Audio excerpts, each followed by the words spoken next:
जियन मरन फलु दशरथ पावा, अंड अनेक अमल जसु छावा।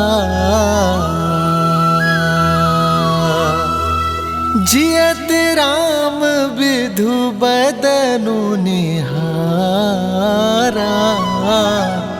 राम बिरहा करि मरनु सवारा।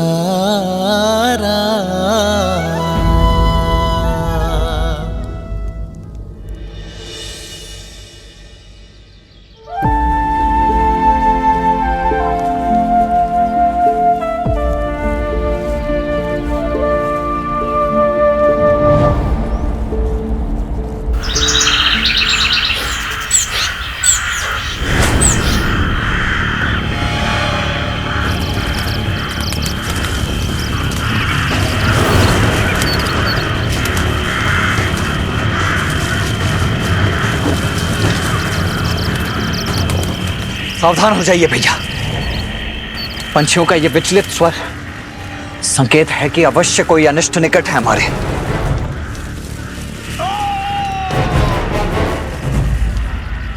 किसी मनुष्य का स्वर है ये, जैसे कि बहुत पीड़ा में हो।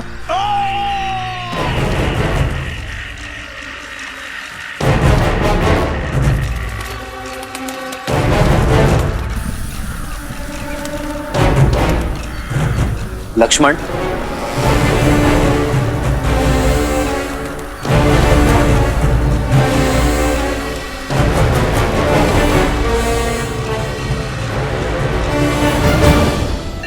बात नहीं है, तुम्हारे दुस्साहस का दंड है ये ढोंगी। हमारे वन में आकर यज्ञ कर कर इसे अपवित्र करते हो।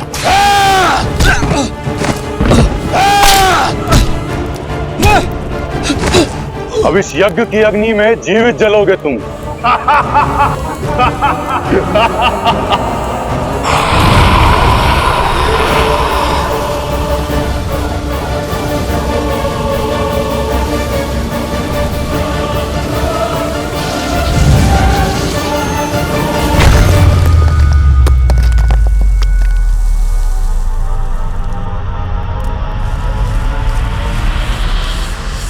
कौन है?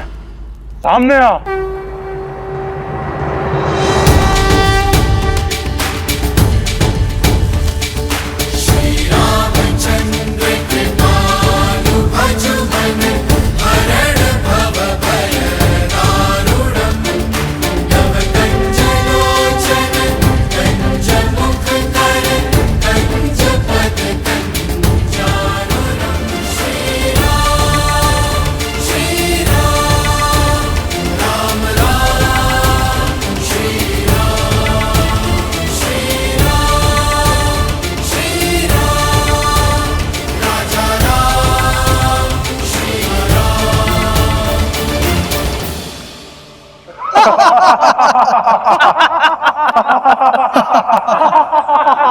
ओ, ये तो वनवासी बालक है।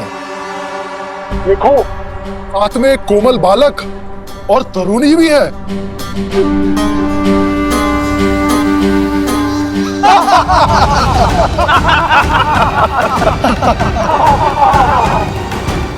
हमारे वन में हमें ललकार कर बहुत बड़ी भूल कर रहे हो नादान बालक। इन्हीं ऋषियों के साथ तुम्हारी भी आहुति देंगे। अभी एक क्षण में ज्ञात हो जाएगा कि कौन किसकी आहुति देता है। लक्ष्मण,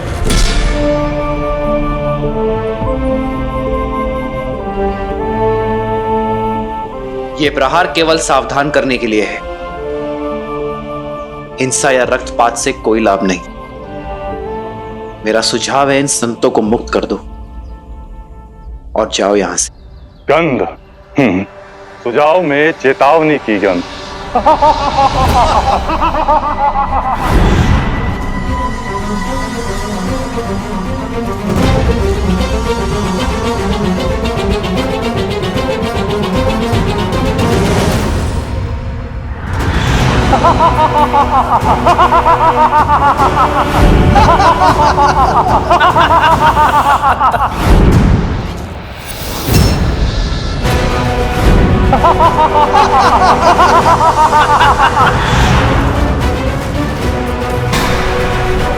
सीते,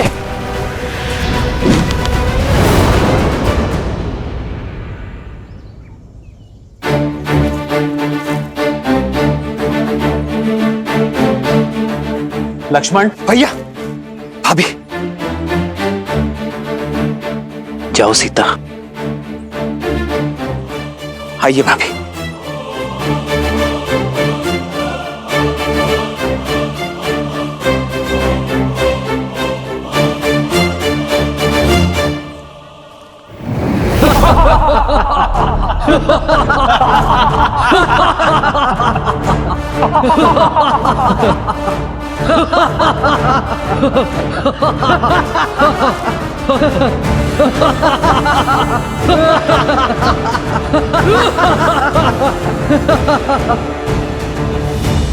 संदेश उचित था मेरा। कदाचित भाषा समझनी है, भाषा बदलनी होगी।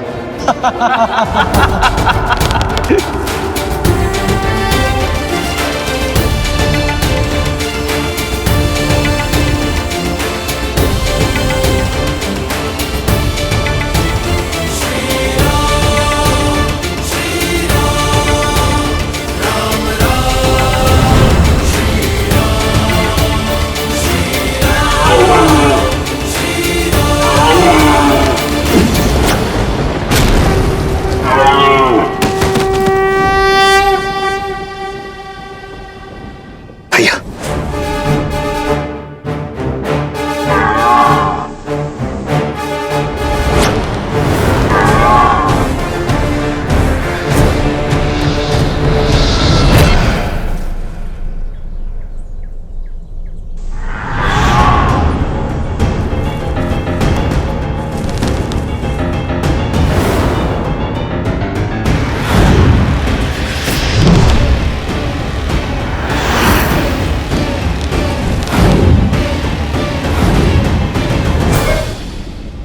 भैया, ये राक्षस तो माया युद्ध में प्रशिक्षित है। यदि हम इन्हें देख ही नहीं पाएंगे तो इन पर बाण चलाएंगे कैसे? इन्हें देखकर बाण चलाना ही हमारी भूल है लक्ष्मण। केवल नेत्रों से नहीं, सभी इंद्रियों की सहायता लेनी होगी हमें। समझ गया भैया, शब्द भेदी बाण।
हमें इन मायावी राक्षसों के आतंक से मुक्त करने के लिए बहुत बहुत धन्यवाद।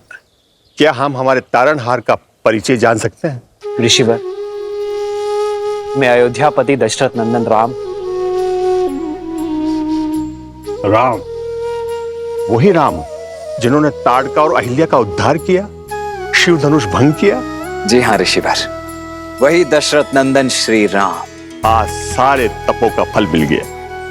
यदि कोई आपत्ति ना हो, इस चित्रकूट वन में रुककर हम ऋषियों का भी उद्धार करें। हमें इन दुष्ट राक्षसों के प्रकोप से बचाए प्रभु। संतों की सेवा मेरी नियति है, आपत्ति नहीं। हम यही रुकेंगे ऋषिवर। क्या करना है जानते हो ना लक्ष्मण? जी भैया, भली भांति जानता हूं। वही जो हमने ताड़का और सुबाहु के साथ किया था, क्योंकि राक्षसों को भी विधाता ने उन्हीं पंच तत्वों से बनाया है जिनसे हम बने हैं। इसीलिए प्रत्येक जीव का अंतिम संस्कार रीति पूर्वक होना ही चाहिए, है ना भैया?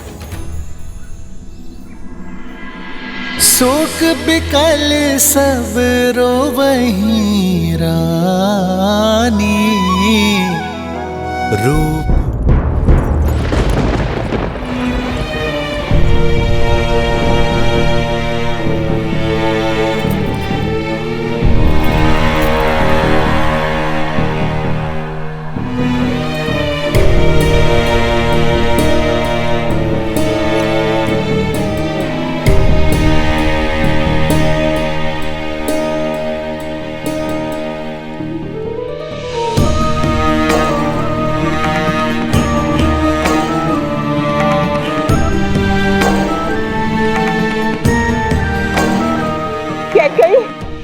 कैकई सुना तुमने? आचार्य वशिष्ठ ने भरत को अयोध्या वापस बुलाने का आदेश दे दिया है। इसका अर्थ समझती हो? मेरा भरत लौट रहा है, अयोध्या का होने वाला राजा लौट रहा है।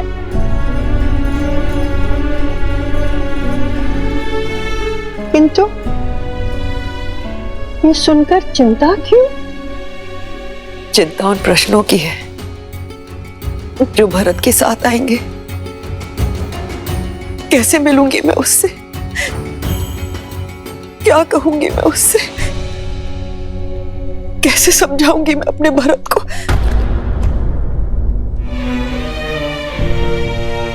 मंत्रा,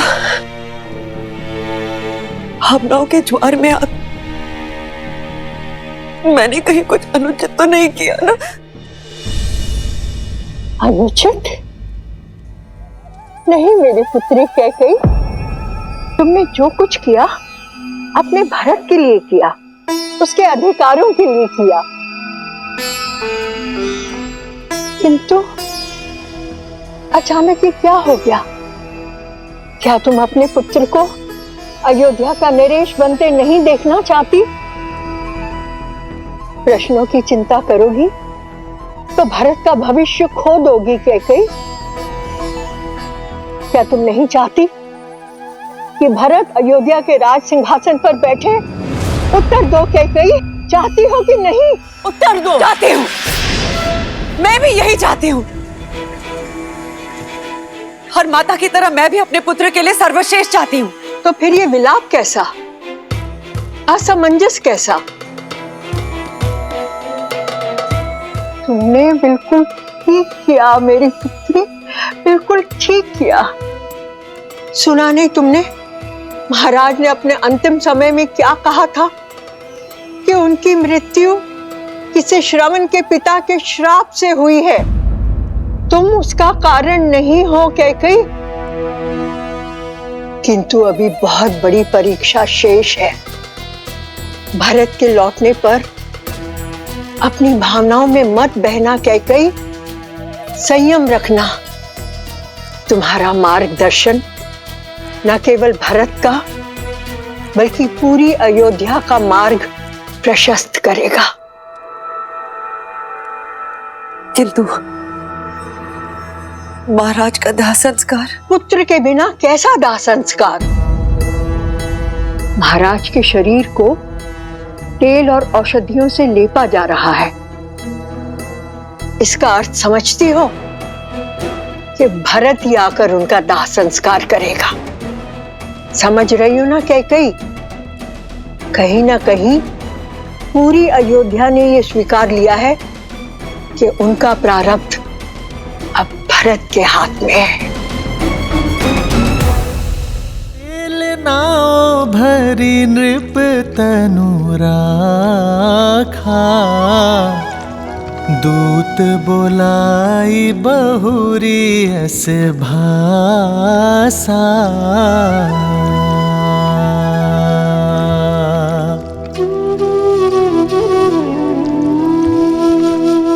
ठीक प्रकार से औषधि युक्त तेल में पूरा शरीर समा जाना चाहिए।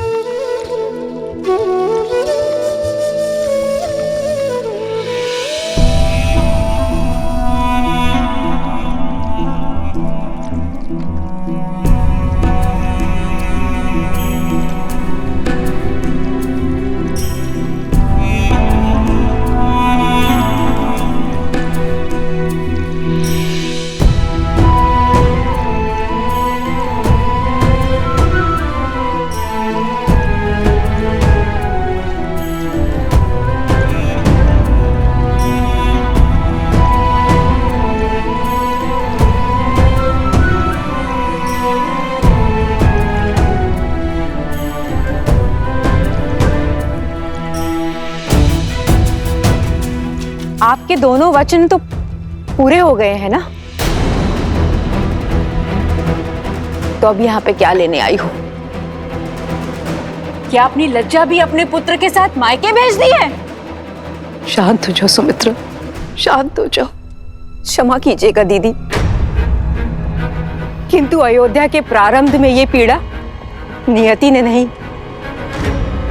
कैकेयी दीदी की कूटनीति ने लिख दी है।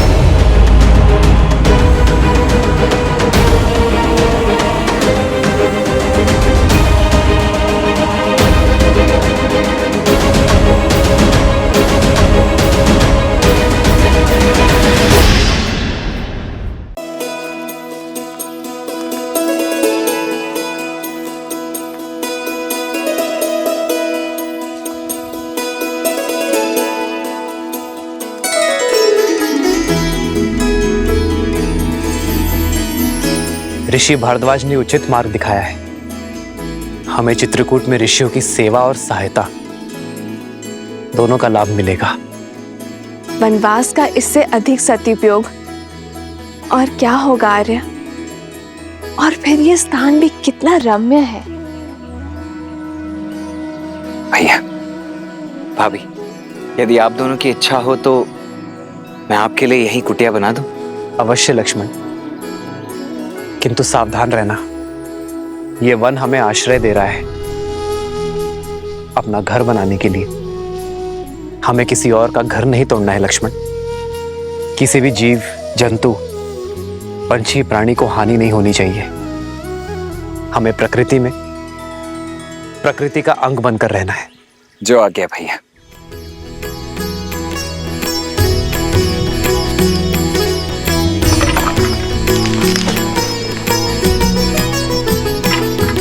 हो लक्ष्मण सिया सहित रघुराई, प्रेम सहित सब कुटिया बनाई। गिरिवन नदी देख मन हर्षाए, रघुवर चरित सिया को सुहाए। जब जब थक के बैठती माई, तब कंद मूल फल लाते रघुराई।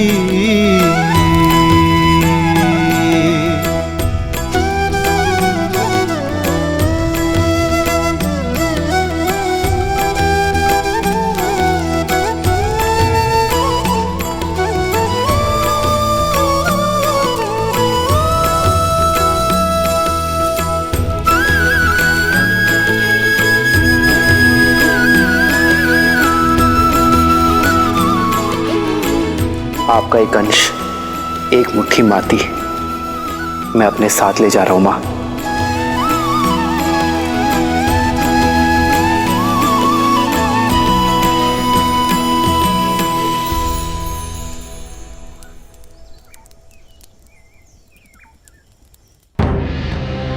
भरत क्या करेंगे आचार्य? अपनी माता की इच्छा के आगे नतमस्तक हो जाएंगे अथवा अपने पिता की भांति धर्म का साथ देंगे। राम का अनुज है भरत, और मुझे पूर्ण विश्वास है कि भरत जो करेगा उसका कर्म, उसका चयन अनंत काल तक इतिहास स्मरण रखेगा।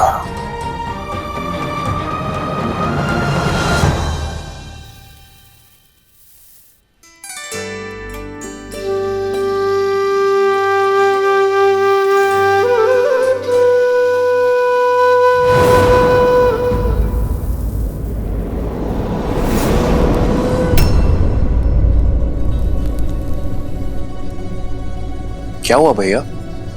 आप विचलित दिखाई दे रहे। ये सब अपशकुन देखकर मेरा मन घबरा रहा है शत्रुघ्न।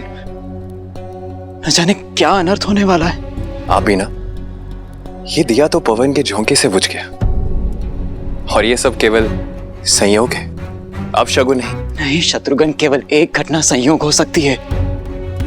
मैंने तुम्हें बताया नहीं, बीते कई दिनों से पूरे स्वप्न सता रहे मुझे। मन बहुत घबरा रहा है शत्रुघ्न। अवश्य ही अयोध्या पर संकट की काज गिरी है। भरत, शत्रुघ्न,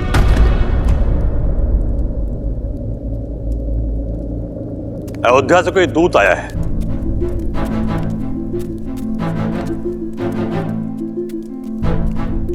प्रणाम अयोध्या कुमार, मैं महर्षि वशिष्ठ का संदेश लेकर आया हूं। उन्होंने आप दोनों को शीघ्र अतिशीघ्र अयोध्या बुलाया है। अचानक अयोध्या में सब कुशल तो है ना मेरे राम भैया? पिताश्री सब ठीक तो है? सब कुशल हैं कुमार। देखा भैया, सब कुशल मंगल है। आप यूं ही चिंता कर रहे थे। भरत, एक कुशल योद्धा पर चिंता का भाव शोभा नहीं देता पुत्र। जी मामाश्री, आप मुझे और शत्रुघ्न को लौटने की अनुमति दें। आयुष्मान भव। आयुष्मान भव। यात्रा शुभ हो पुत्र।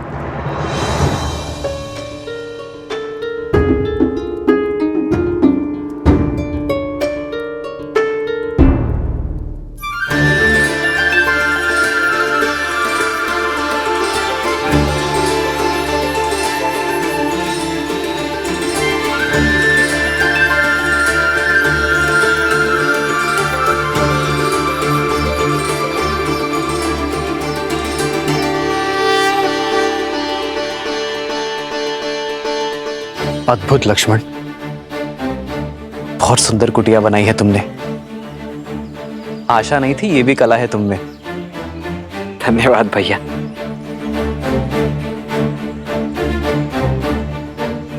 भैया, ये घर तो पूर्णतः बनकर सज्ज है। अब यदि आपकी आज्ञा हो तो इस घर में गृह प्रवेश करें। घर तो अयोध्या है लक्ष्मण, और सदा रहेगा। इसलिए आज इस चित्रकूट वन में मैं अपनी अयोध्या का अंश फैला रहा हूं। भगवान सूर्य और महाराजा हरिश्चंद्र, रघु, दिलीप, भागीरथ जैसे महान पूर्वजों को साक्षी मानकर,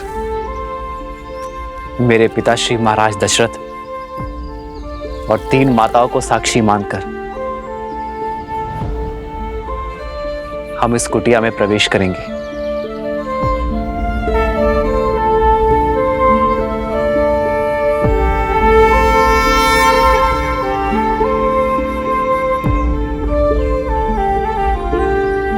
आओ।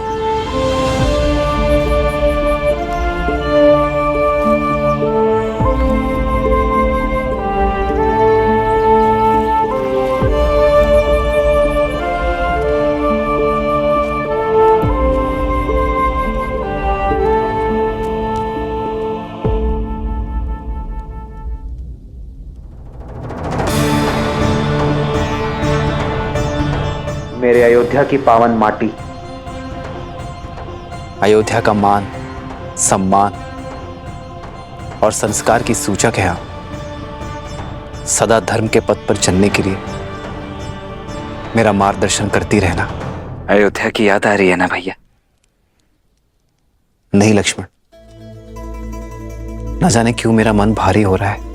ऐसा लगता है जैसे मेरे परिवार, मेरी अयोध्या पे कोई बहुत बड़ी विपदा आ पड़ी है। हे मां, रक्षा करना। आप व्यर्थ ही चिंतित होते हैं आर्य। मेरे ससुर संसार के सबसे सक्षम राजा है। वो अपनी अयोध्या को कुछ नहीं होने देंगे। और फिर भरत भैया और शत्रुघ्न भैया भी तो हैं। विश्वास रखिए, आपके अनुज आपकी अयोध्या और आपकी पिताश्री को कुछ नहीं होने देंगे। भरत पर तो स्वयं से भी अधिक विश्वास है मुझे। उससे श्रेष्ठ ना ही कोई पुत्र हो सकता है और ना ही कोई शासक।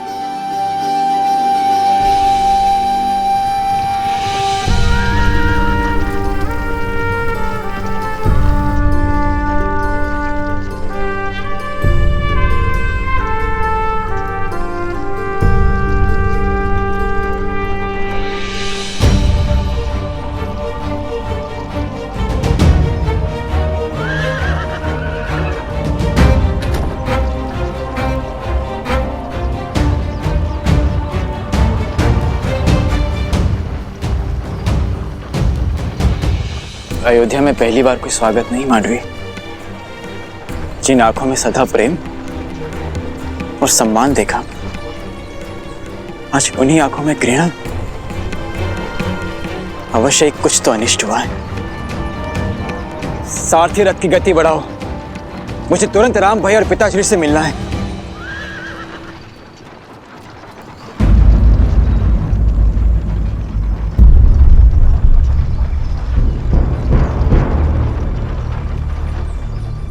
बड़ी विचित्र बात है, अयोध्या में इतनी निस्तब्धता, ना कोई सैनिक ना कोई सेवक।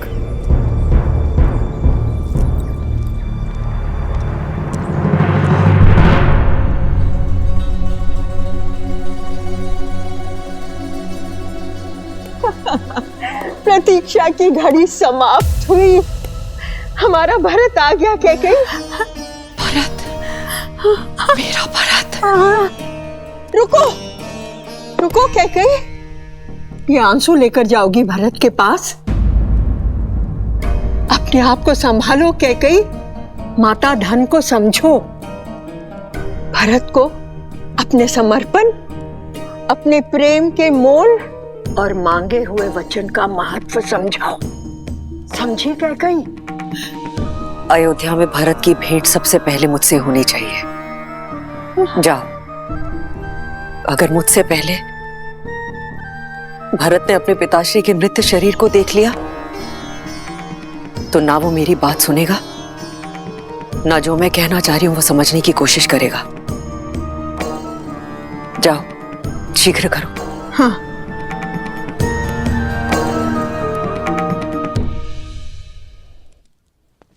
राम भैया, भैया कहाँ हैं आप? भरत, राम भैया। भरत, भरत, चलो चलो। तुम्हारी माता कैकेयी कब से तुम्हारी प्रतीक्षा कर रही है। आओ चलो। अब एक बार मैं राम भैया से मिल लूं, उसके पश्चात माता से भी मिल लूंगा। मिल लेना राम से। जानते हो ना भरत, पुत्र पर पहला अधिकार माता का होता है। हाँ, कैकेयी कब से तरस रही है तुमसे मिलने के लिए। पहले पहले उससे जाके मिलो। हाँ, हाँ, लाओ दो, जाओ जाओ भरत जी। हाँ, हाँ।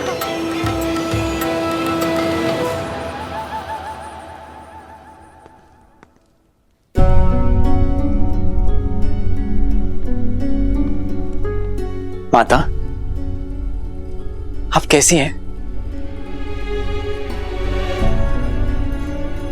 आपको कितना स्मरण किया मैंने।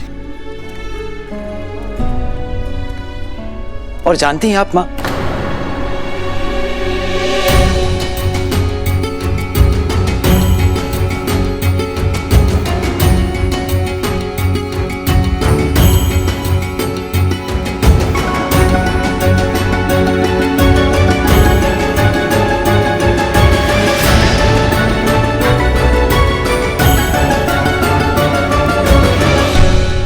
माता, आपके चूड़ामणि, आपका ये वेश, सब क्या है मां? माता कह दीजिए मुझे कि जिस भय से मेरा मन ग्रस्त है वो सत्य नहीं। इस सृष्टि में जो जन्म लेता है उसे एक न एक दिन जाना पड़ता है पुत्र। नश्वर शरीर सबको छोड़ना पड़ता है। कोई कितना भी प्रयास, कितना भी प्रयत्न क्यों ना करे, किंतु अमर कोई नहीं।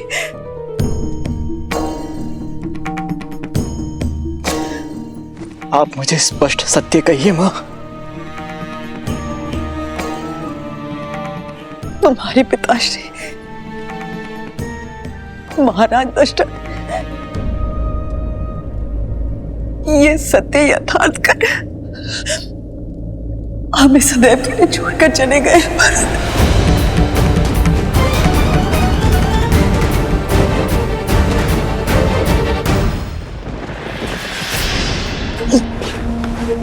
भरत, नहीं, नहीं।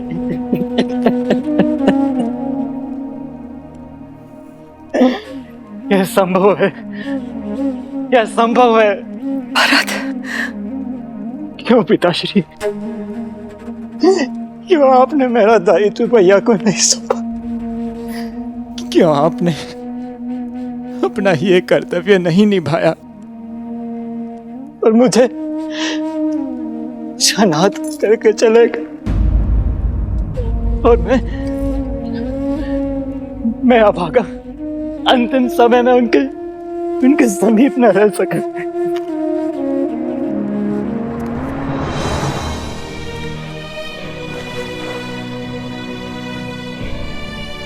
रघुकुल के कुमार हो तुम,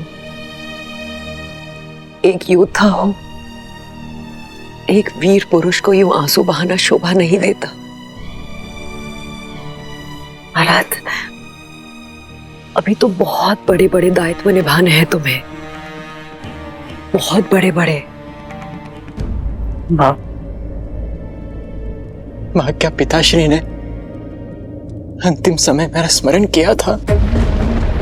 उन्हें प्राण त्यागने से पहले उन्होंने मेरा नाम पुकारा था क्या? बताइए ना माँ, बताइए ना।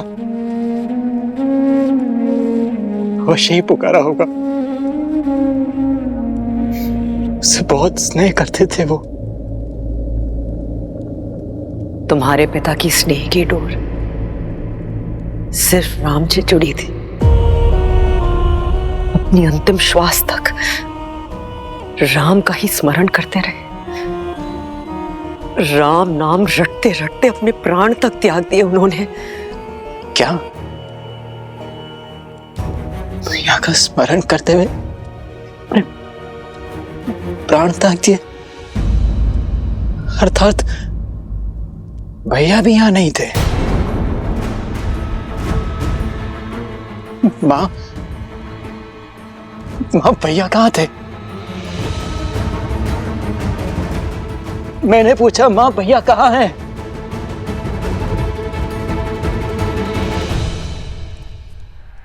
वन में।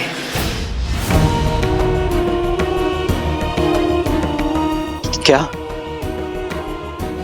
वन में? किंतु क्यों? अयोध्या में ये सब चल क्या रहा है? ऐसा भी क्या कार्य आ गया था जो राम भैया भी पिताश्री के अंतिम समय में पहुंच नहीं पाए? मैं कैसे यहां तक आ गया हूं, भैया वन में है। क्यों मां? रघुकुल की रीत का बीड़ा उठा रहे हैं तुम्हारे राम भैया। अपने पिताश्री के दिए वचनों को पूर्ण कर रहे हैं। वचन? कैसे वचन मां? तुम्हारे पिता ने 2 वर दिए थे। राम को 14 वर्ष का वनवास, और तुम्हें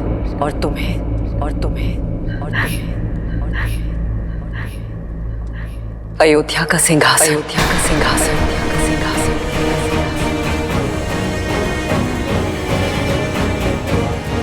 तुम अयोध्या के कुमार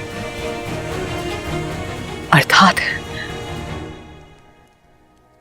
अयोध्या के भावी राजा घोषित किए गए हो भरत। अयोध्या का भावी राजा।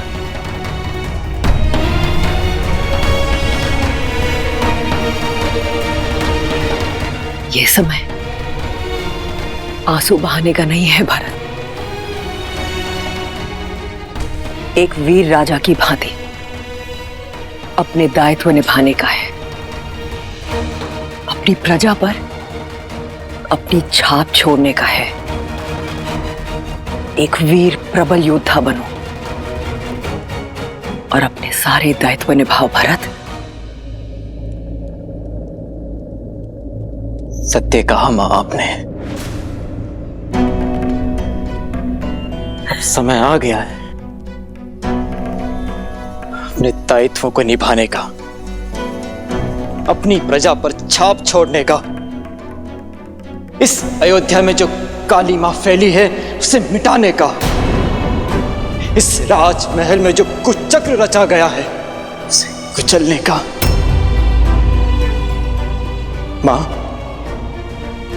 मेरा पहला कर्तव्य उस षड्यंत्रकारी को खोजना जिसने मेरे पिताश्री को ऐसा वचन देने के लिए विवश किया, जिसने मेरे राम भैया को वनवास देने का वचन अपने मुख से निकाला। उसके शरीर से प्राण निकालना ही मेरा पहला कर्तव्य है।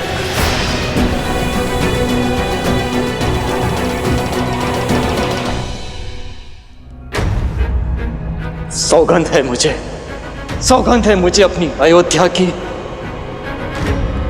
और अपने राम भैया की। एक बार वो दुष्ट मुझे मिल जाए, उसे जीवित नहीं छोड़ेगा ये भरत।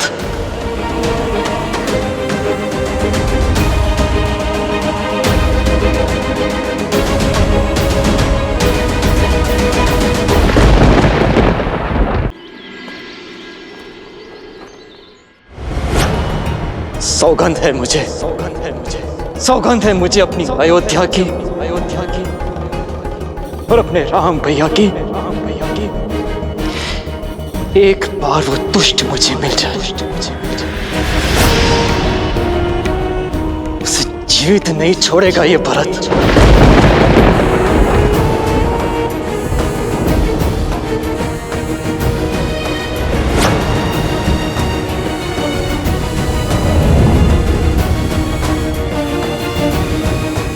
ऐसा ना कहो पुत्र। जो मैं कह रहा हूं माता, वो अब तक तो हो जाना चाहिए था। आपको उसे मृत्युदंड दे देना चाहिए था। वो दुष्टा तुम्हारे सामने खड़ी है। जो दंड देना है अपनी मां को दो।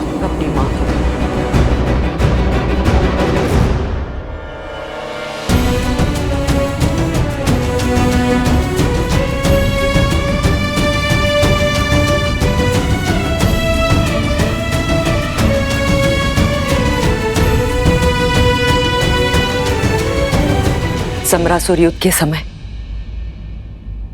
महाराज के प्राणों की रक्षा करने के लिए उन्होंने मुझे 2 वर दिए थे,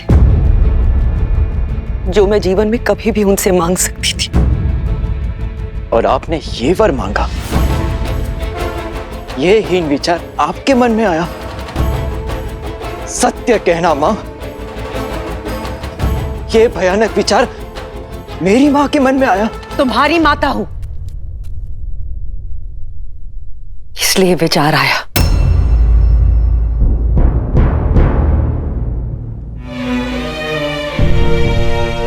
अपने पुत्र के भविष्य की नींव ये माता इसी आधार पर रख सकती थी। भरत,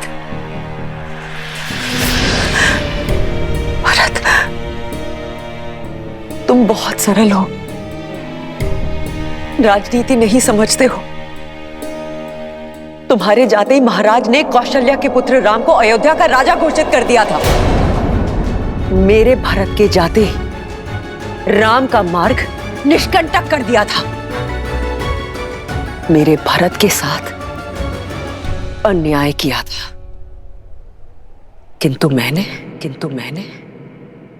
एक मां ने अपने वर मांग सत्ता पलट दी। भरत,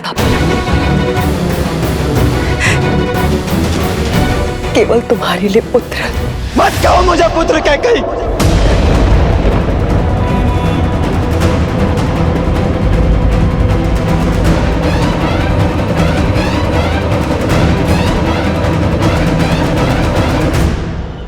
मत कहो मुझे पुत्र।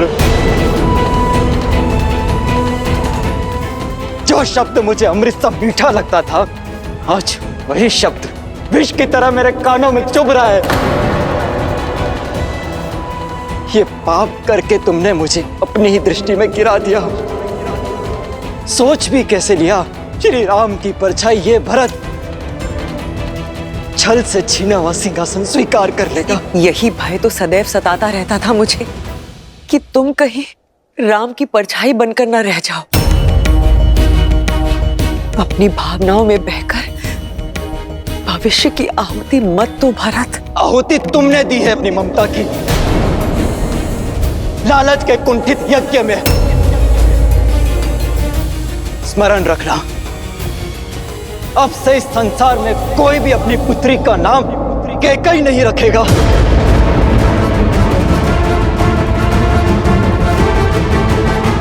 परंतु यह भी सत्य है कि यह संसार भरत नाम पर भी संदेह करेगा। भरत, ऐसा मत कहो भरत। मैंने जो कुछ किया तुम्हारे लिए किया, ताकि तुम एक दास का नहीं राजा का जीवन व्यतीत कर सको। और एक सत्य ये भी है कि तुम्हारे मार्ग से राम नाम के कांटे के साथ साथ लक्ष्मण और सीता भी वन चले गए।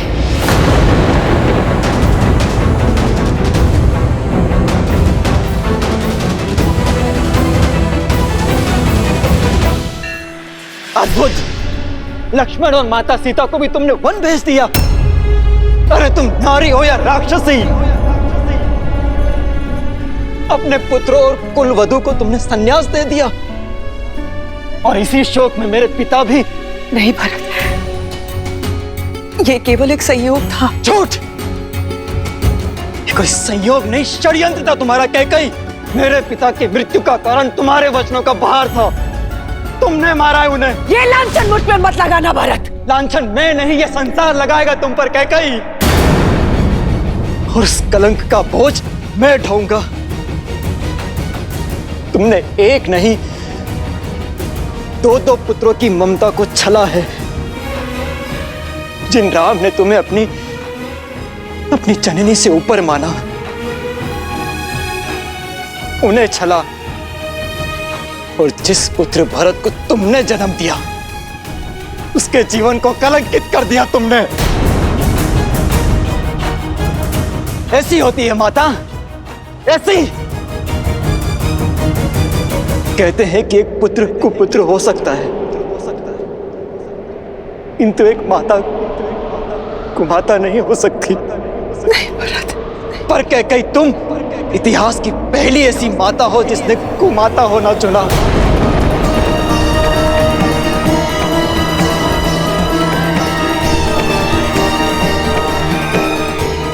मैंने जो कुछ भी किया भरत, तुम्हारे लिए किया, तुम्हारे मुंह में आकर किया भरत। बस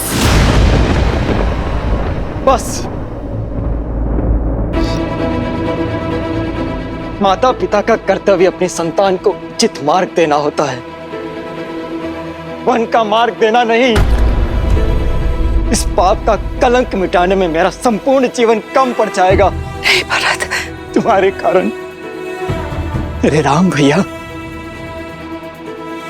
और मेरी माता जाने क्या सोच रही होगी मेरे बारे में।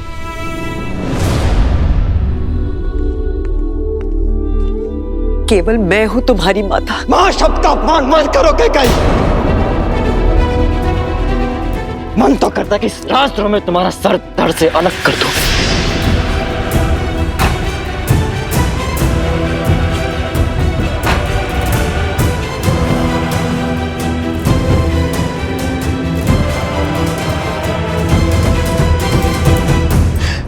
परंतु मेरा यह निर्णय मेरे राम भैया को आहत करेगा, पर दंड तो मिलेगा। जिस पुत्र मोह और जिस संबंध के कारण तुमने मेरी स्वर्ग जैसी अयोध्या को नर्क बना दिया, आज उस संबंध को तोड़ता हूं मैं। आज से तुम मेरे लिए केवल महारानी कैकई हो और कुछ नहीं। नहीं भरत, ये दंड मत दो पुत्र। सौगंध है मुझे अपने राम भैया की। जिस सत्ता और सिंहासन के लिए तुमने इतना बड़ा षड्यंत्र रचा, उसे कभी पूरा नहीं होने दूंगा मैं। उस अयोध्या के सिंहासन को कभी स्वीकार नहीं करूंगा मैं, और ना ही इस कक्ष में फिर कभी पग रखूंगा मैं। भरत, भरत सुनो, मैं रघुकुल कुमार भरत तुम्हारा परित्याग करता हूं कैकई।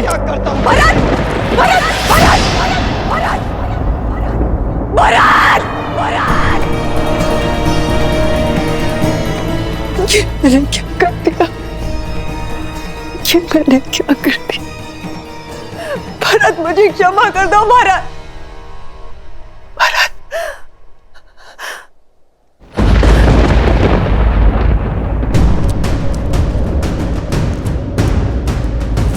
चल पापी, कोई बचाओ मुझे, कोई तो मेरी सहायता करो। जो सहायता करने आगे बढ़ा उसे तुझसे भी बड़ा दंड दूंगा दुष्टा। चल पापी, प्राण ले लूंगा मैं तेरे।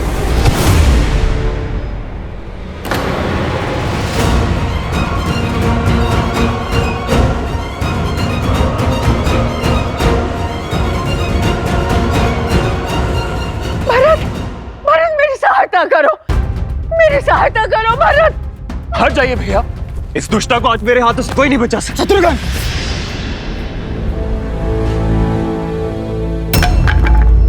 संयम रखो शत्रुघ्न। हम रघुकुल के वंशज हैं और हम नारी पर हाथ नहीं उठाते।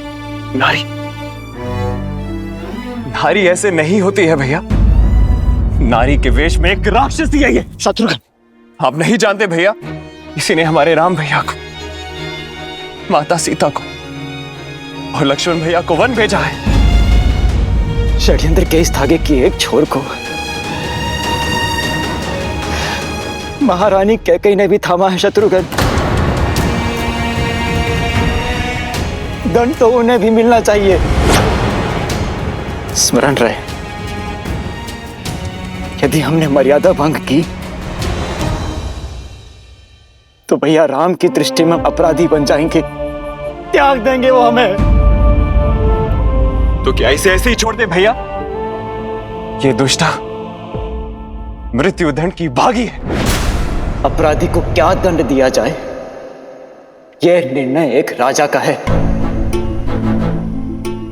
राम भैया को लौटने दो।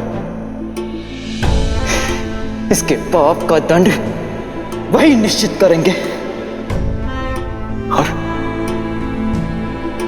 भैया के अयोध्या लौटने की तैयारी शुरू करो। तब तक इस पापी और दुष्टा को कारागृह में डाल दो। नहीं, नहीं भरत। सैनिकों, नहीं, ले जाओ इसे और डाल दो कारागृह में। मुझे मत भेजो भरत, मुझे बचा लो। नहीं, नहीं, नहीं, नहीं भरत, ऐसा मत करो।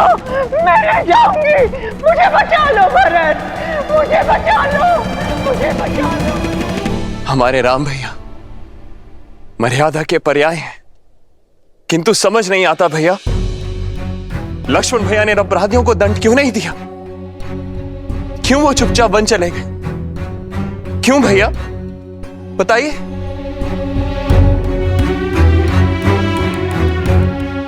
और इसीलिए क्योंकि लक्ष्मण ने सौभाग्य चुना, भैया राम के साथी होने के गर्व को चुना। यदि हम भी लक्ष्मण के स्थान पर होते तो हम भी राम भैया की भांति मर्यादा का दामन नहीं छुड़ा पाते।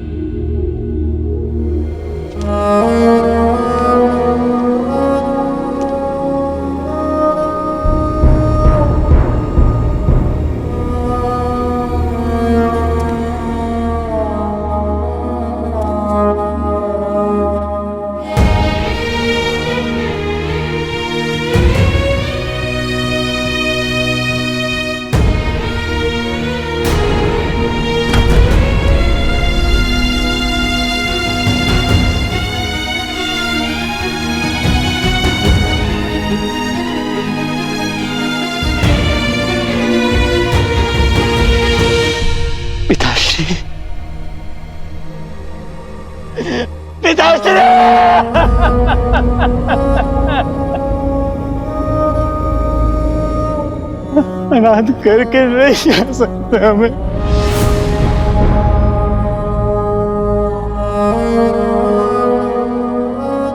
माँ,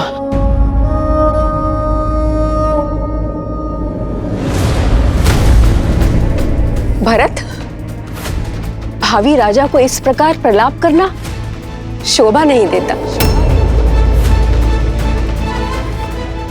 बधाई हो युवराज, पिता की भस्म को आधार बना के राज सिंहासन पा ही लिया तुमने। आज महारानी कैकेयी तो बहुत गर्व से भरी हुई होंगी, बहुत प्रसन्न होंगी। रघुकुल में नया कीर्तिमान जो बनाया है तुमने, राज सिंहासन के लोभ में संबंधों की बलि चढ़ाकर सिंहासन पाने वाले एक शिवाकु वंश के पहले राजा बनने वाले हो तुम। तो ये व्यर्थ में आंसू बहाकर ढोंग करना बंद करो और आनंद लो इस सत्ता का, इस राजपाट का, और जो तुमने किया है उसका दायित्व लो भरत।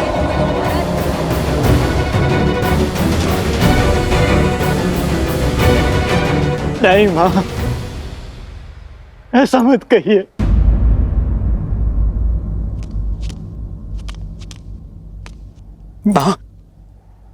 मां मेरा विश्वास कीजिए मां, मैंने कुछ नहीं किया मां। कौशल्या मां, क्या आपको भी ऐसा लगता है कि आपका अपना भरत कभी स्वप्न में भी ऐसा सोच सकता है? मां, बालपन से ही आपने मुझे सबसे अधिक प्रेम किया है। ये संसार चाहे मेरे चरित्र पर उंगली उठा ले मां, किंतु आपका मौन, आपका क्रोध मैं नहीं सह पाऊंगा मां। मैंने कुछ नहीं किया मां, मैंने कुछ नहीं किया, मैंने कुछ नहीं किया, कुछ नहीं किया मैंने। सौगंध है मुझे आपके नारायण की, अपने राम भैया की। यदि इस षड्यंत्र में मैं अंश मात्र भी इसका भागी हूं तो इसी क्षण मेरे प्राण निकल जाए, इसी क्षण मुझे मृत्यु आ जाए मां।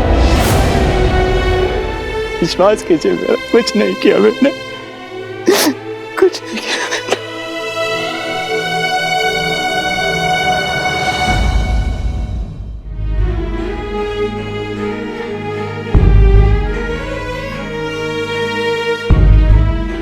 दोबारा ऐसा मत बोलना। हम पहले ही 2 पुत्र और एक पुत्र वधू खो चुके हैं। अब तुम भी ऐसे अपशब्द कहोगे तो हम माताएं तो जीते जी मर जाएंगी। नहीं, विश्वास कीजिए, राम भैया के चरणों से बड़ा सिंहासन मेरे लिए और कुछ नहीं है। उनके छत्र छाया से सुरक्षित कोई पद नहीं। जिस मां ने जन्म दिया वो तो दुष्टा निकली, किंतु मां आपने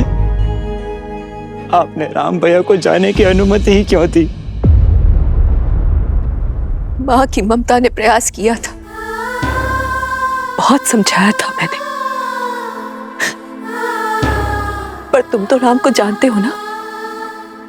नीति, वचन और स्त्री धर्म की सीख दी, सब कुछ छोड़कर चला गया सीता और लक्ष्मण के साथ। और देखो तो नारायण ने भी कितना कठोर हृदय दिया मुझे कि उसके चले जाने से मेरे प्राण भी नहीं गए। हाँ? कहा था ना मैंने सुमित्रा, मेरा भरत कभी कूटनीति नहीं कर सकता। मुझे क्षमा कर दो पुत्र, अपनी संतान और अपने स्वामी के वियोग में मैं तुम्हारे मन की बात पढ़ भी ना पाई। नहीं मां, आप क्षमा मत मांगिए, क्षमा तो मुझे मांगनी चाहिए। दोष तो मेरा है जो मैं उस महारानी कैकेयी के गर्भ से जन्मा। ये महादेव ने भी कैसा भारी प्रहार किया है मुझ पर। समझ नहीं आता मुझे कि उससे लिए जन्म का पाप, उसका प्रायश्चित मैं कैसे करूं मां? मां,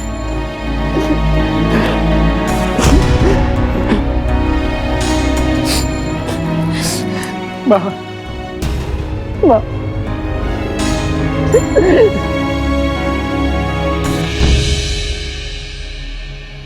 भरत, राम ने तो मेरा घाट डाल दिया, किंतु तुम मेरी एक बात मानोगे? मुझे मेरे राम के पास वन में छोड़ाओगे ना?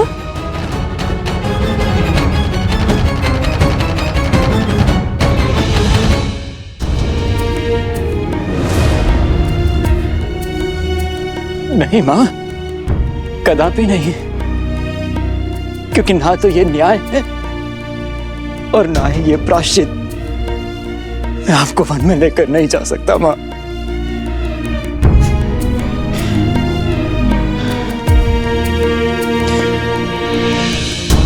बल्कि जो वनवासी हो गए हैं उन्हें अयोध्या पुनः लेकर आऊंगा मैं। अपने राम भैया, सीता भाभी मां और अपने प्रिय अनुज लक्ष्मण को पुनः अयोध्या लेकर आऊंगा मैं। धन्य हो कुमार भरत, तुम धन्य हो।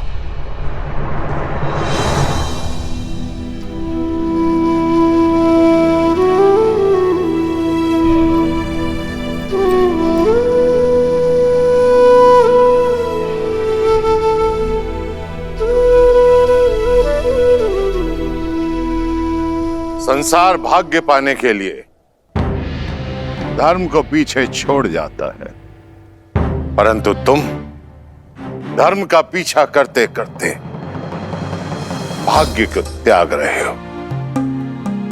तुम्हारा ये निर्णय, तुम्हारा ये समर्पण, यही धर्म की परिभाषा है।